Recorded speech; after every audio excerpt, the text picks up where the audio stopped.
Tjena Bike Nights! Shimano har släppt en ny upplaga i deras Yasei-serie av spön. Det här är Yasei AX. Det är spön som är gjorda för gös, abborre, gädda framförallt. Och bland de spöna så har jag plockat ut det spinnspö som jag har trivs absolut bäst med. Nu kör vi!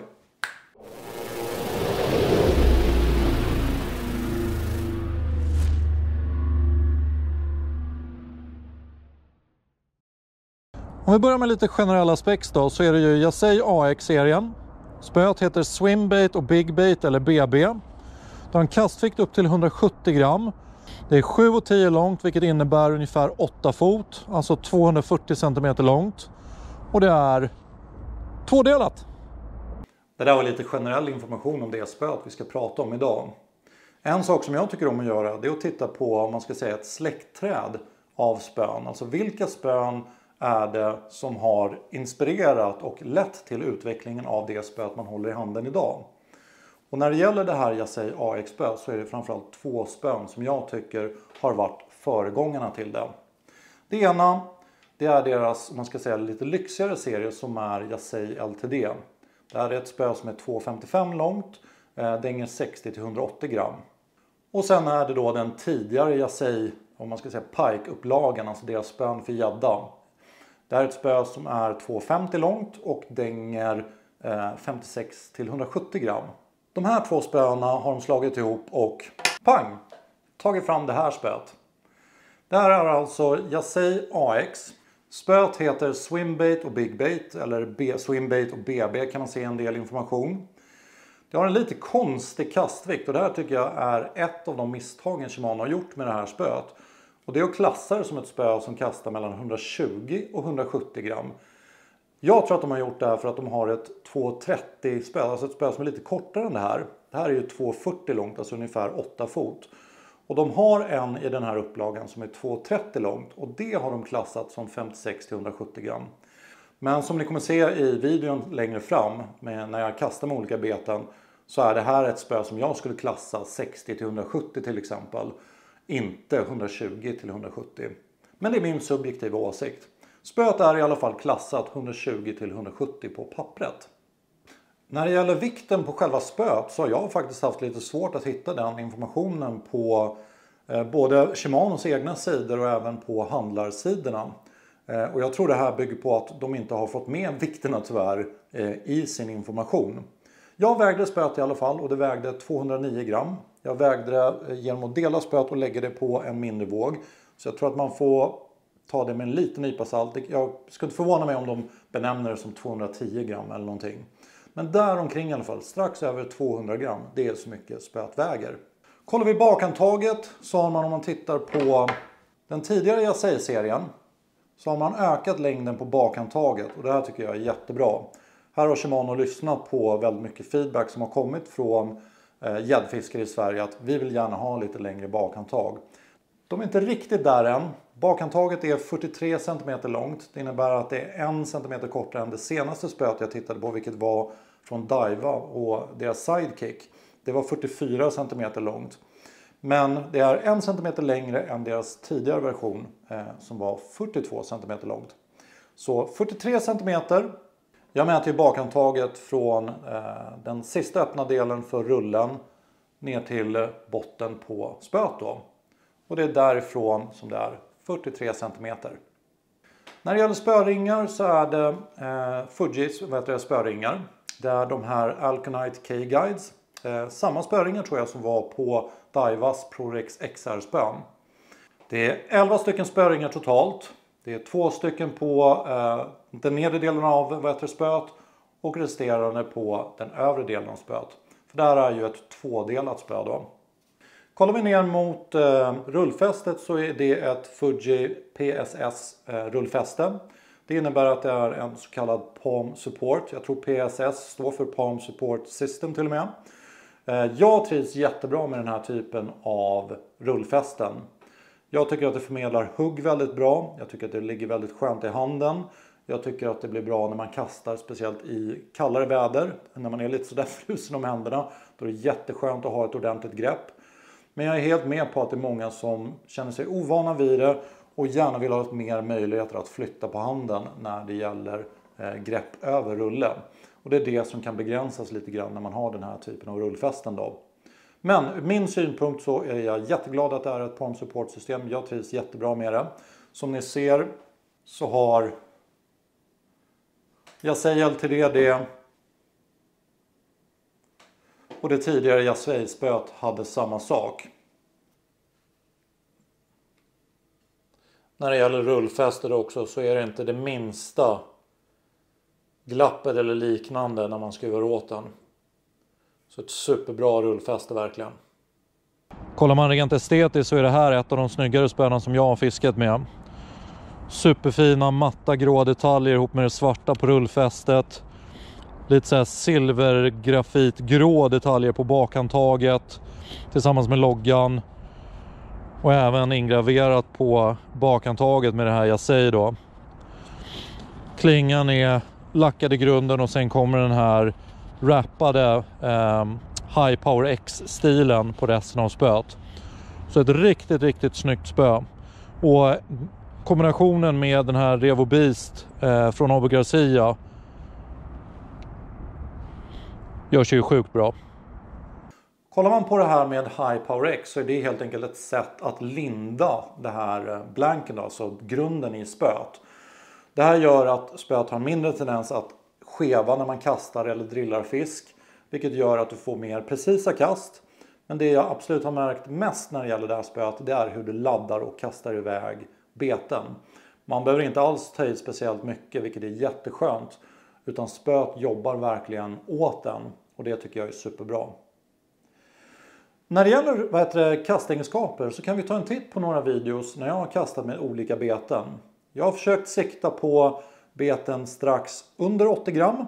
Jag har siktat på bete som väger runt 80 gram.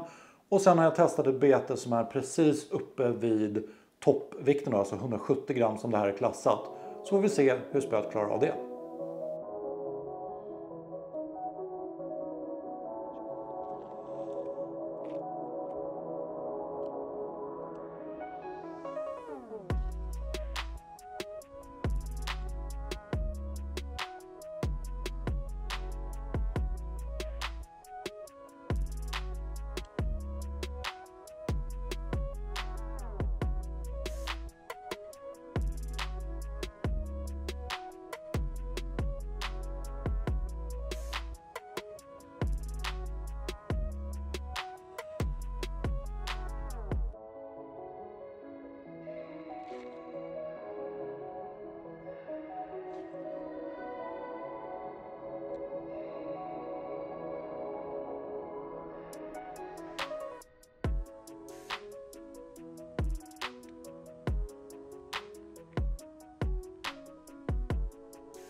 Som ni såg i den här videon så var det inga konstigheter alls.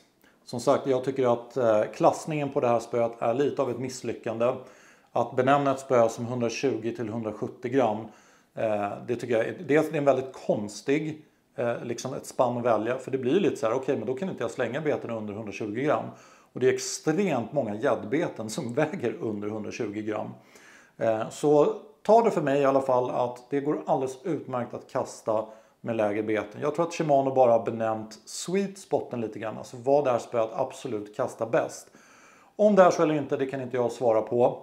Jag kan bara svara för att jag hade inga problem att kasta beten mellan det här 60 till 170 gram spannet, eller till och med 60 till 180 gram skulle jag säga. Så bli inte bortskrämda av det faktumet att det är benämnt som 120 till 170. Vad är det som gör att jag gillar det här spöet så mycket då? En sak är viktigt att veta då, det är ju vad jag tycker om för typ av fiske. För att lite vad man tycker om för typ av fiske avgör ju lite grann vad man tycker om för typ av utrustning. Och när det gäller ett gäddfiske, då har jag två saker som styr mitt val av spön. Det ena det är att är det ett spö som jag vill liksom fiska under 80 gram, alltså säg Westin Swim och den typen av beten, då använder jag hellre haspel. När det gäller spinnspön, då vill jag gärna ha någonting som är bäst över 80 gram. Och kanske upp mot säg 150-200 gram. Det är det jag liksom letar efter när jag vill ha ett spinnspö. Är det så att jag ska kasta med lägre vikter och så vidare, då tar jag hellre ett haspelspö. Den andra biten det är att min favorittyp av fiske är jerkbaits. Men det är vissa tillfällen jag absolut vill plocka fram ett spinnerbait, en tail, ett gummibete eller någonting liknande. Och därför är det skönt att ha ett spö som klarar mycket. Och det tycker jag definitivt det här spöet gör. Spöet är ju 2,40 långt, vilket innebär 8 fot ungefär, 7,10 om man ska vara exakt. Och det är ju ingen liksom jerkpinne då. Men skulle jag säga, om jag skulle benämna det här spöet som ett allround-spö, då skulle jag ändå säga av det allround-spannet liksom av beten som man har, så skulle det vara jerkbaits den klarar bäst. Sen klarar den av saker som till exempel gummibeten, tailbeten och så vidare också. Men är det så att du är en gäddfiskare som är så här, okej, men jag vill hellre fiska med gummibeten. Jag kanske vill gå på och köra jerkbaits då och då, men det är gummibeten jag framförallt fiskar med. Då skulle jag nog mer söka mig upp mot ett spö som kanske är 8,6 fot. Och här finns det ett spö i Yasei AX-serien som är strax över, det är 2,60 långt, det innebär strax över 8,6 fot. Jag tror det är 2,59 som är 8,6 fot då. Så det spöet har den längden. Det är också klassat lite högre, det är klassat mellan 120 till 270 gram. Så det innebär att det är ett perfekt spö för dig som vill kasta de här lite tyngre gummijiggarna och så vidare. Men för mig som är jerkbait fanboy så tycker jag att det är jätteskönt att ha ett lite kortare spö. Det har en väldigt snabb aktion. Det såg ni säkert på de här filmerna som jag visade tidigare. Och det har liksom hela greppet över handen, gör det väldigt lämpligt för jerkbaits framförallt. Däremot så skulle jag helt klart benämna det som ett allround-spö. Det klarar av väldigt mycket. Inte beten under säg 60 gram. Då är det som jag säger, då brukar jag mer sträva mot haspelspön istället.